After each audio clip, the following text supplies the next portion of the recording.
अपनी विभिन्न मांगों को लेकर राजपूत समाज का महाआंदोलन 27 अगस्त को राजधानी भोपाल में देखने को मिलेगा, जहां देश भर से लाखों की संख्या में राजपूत समाज के लोग शामिल होंगे। इस आंदोलन के दौरान राजनीतिक पार्टियों द्वारा राजपूतों को उनके प्रभुत्व वाली समस्त विधानसभाओं में टिकट देने पर जोर रहेगा। भोपाल में प्रेस वार्ता आयोजित कर क्षत्रिय करणी सेना परिवार के राष्ट्रीय अध्यक्ष डॉक्टर राज शेखावत ने कहा कि इस बार मध्य प्रदेश विधानसभा चुनाव में राजपूतों को 100 सीटों पर टिकट दिया जाए। लव जिहाद, लैंड जिहाद को लेकर सख्त कानून बने, क्षत्रिय कल्याण बोर्ड और संवर्ग आयोग का गठन हो, सनातन बोर्ड का गठन किया जाए, ऑटो सिटी के दुरुपयोग को रोकने के लिए कड़े कानून का गठन, बुंदेलखंड संभाग को अलग राज्य घोषित किया जाए। राष्ट्रीय अध्यक्ष का यह भी कहना है कि अगर राजनीतिक पार्टियों ने राजपूतों को बड़ी संख्या में टिकट नहीं दिए तो फिर करणी सेना अपने निर्दलीय उम्मीदवार चुनाव में उतारेगी। सबसे पहले आप सभी का स्वागत है। आप सभी इतनी बड़ी संख्या में यहाँ पधारे, दिल से मैं आभार व्यक्त करता हूँ।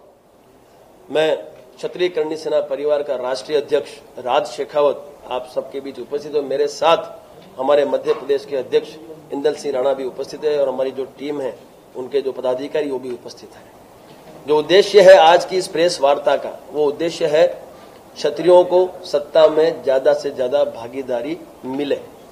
उस दिशा में हम आगे बढ़ते हुए 27 अगस्त 2023 के रोज भोपाल में एक क्षत्रिय एकता महापड़ाव का आयोजन करने जा रहे हैं और उसी दिशा में आगे बढ़ते हुए हम लोगों ने क्षत्रिय एकता महापड़ाव यात्रा का आयोजन किया है और हम गांव-गांव जाके लोगों को मार्गदर्शित कर रहे हैं कि ये लोकतंत्र है, लोकशाही है और सत्ता है तो सब कुछ है। राजाशाही में जब हम सत्ता में थे तो सर्वांगीण विकास में कोई कमी नहीं थी, हम जनता की सेवा भी कर रहे थे, हमारे समाज का भी विकास हो रहा था। लेकिन इन 70 सालों में जो क्षत्रियों की उपेक्षा हुई है, उस उपेक्षा को रोकने के लिए क्षत्रियों को एक होना होगा। और मुझे खुशी होती है आपको बताते हुए कि राजनीतिक पार्टियां जातिगत समीकरण के आधार पर टिकटों की वितरण करती आई है। इस बार हम लोगों ने, करणी सेना परिवार ने क्षत्रिय एकता का जो एक परिचय था वो हमने दिया, जातिगत समीकरण हमने बिठा दिया है।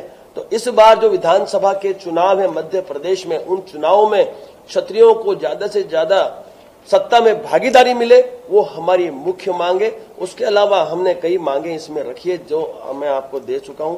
उन मांगों पे भी हमारी सहमति सरकार से रही तो हम विश्वास दिलाते हैं मौजूदा सरकार को या राजनीतिक पार्टी को, हम क्षत्रियों के मैक्सिमम वोट दिलाने की हम एक बाहेदरी दे रहे हैं। तो ये जो मेन हमारा जो मुद्दा है, मेन जो हमारा उद्देश्य है वो है क्षत्रियों को सत्ता में ज्यादा से ज्यादा भागीदारी दिलवाना। और गुजरात में हमने ये किया है और हमने सफलता भी पाई है।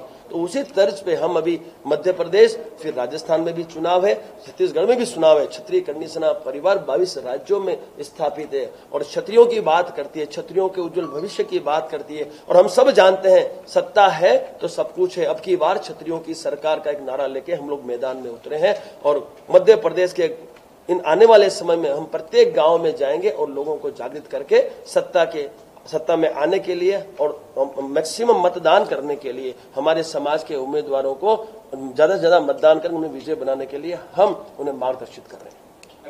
भागीदारी राष्ट्रीय पार्टियों द्वारा क्षत्रियों को उनके प्रभुत्व वाली समस्त विधानसभाओं में टिकटों का वितरण करना, ये 1 नंबर मांग। 2 नंबर मांग है क्षत्रिय कल्याण बोर्ड और स्वर्ण आयोग का गठन करना, ये राज्य सरकार के हाथ में होता है। सनातन बोर्ड, जैसे वक्फ बोर्ड बना हुआ वैसे सनातन बोर्ड का भी गठन हो, ये मांग है। EWS की जो विसंगतियां हैं वो दूर हो और 8 लाख की जो आय सीमा है उसी को मान्य रखा जाए। क्षत्रिय छात्रों के लिए प्रत्येक जिले में हॉस्टल का निर्माण हो ताकि जो गरीब छात्र हैं उस जिले के वो वहां पे आके शिक्षा ले सके। फिर महापुरुष और वीरांगनाओं का इतिहास संरक्षित करने हेतु आयोग का गठन किया जाए। महापुरुष यानी जिन्होंने इस देश के लिए सब कुछ बलिदान किया, उनका इतिहास तो संरक्षित हो, वो मांग हमने सरकार से की है। प्रदेश में गौ रक्षार्थ कड़े कानून बनाना और गौ माता को राष्ट्र माता का दर्जा दिलवाने हेतु उत्तराखंड के तर्ज पे प्रदेश में बिल पास कर केंद्र को सुपुर्द करना, ये उत्तराखंड ने किया है और उसी तर्ज पे हम चाहते हैं मध्य प्रदेश सरकार भी बिल पास करके केंद्र सरकार को भेजे। लव जिहाद, लैंड जिहाद को पूर्ण विराम देने हेतु कड़े कानून बनाना, सभी भूतपूर्व सैनिकों और शहीदों के परिवारों के लिए, समझिए भूतपूर्व सैनिक और शहीदों के परिवारों के लिए और जो अर्धसैनिक बल है उनके परिवारों के लिए आर्थिक सहाय और सरकारी नौकरी का प्रावधान के लिए हमने भी बात की है। एट्रोसिटी का विरोध नहीं कर रहे हैं, किंतु इसका दुरुपयोग अति आवश्यक है और जो प्रोत्साहन राशि है वो रोकी जाए। साथ ही आरक्षण का भी विरोध नहीं है, लेकिन जो वंचित है, जो जरूरतमंद है, उन्हें इसका लाभ मिले और साथ ही साथ इसमें क्रीमी लेयर का प्रावधान डाला जाए ताकि जो शोषित पीड़ित वंचित जो एक्चुअल है उसको इसका लाभ मिले और बुंदेलखंड संभाग को अलग राज्य घोषित किया जाए ताकि ये जो 2 प्रदेशों में बटा हुआ बुंदेलखंड हमारा जो संभाग है उसका विकास सुचारू रूप में हो सके। ये सारी मांगों को लेकर हम लोग मैदान में उतरे और भविष्य में और भी जो मांगे हमें मिलेगी समाज की तरफ से उसे भी हम इसमें ऐड करेंगे, लेकिन अभी शुरुआत में हम ये मांगों को लेकर सरकार तक हमारी बात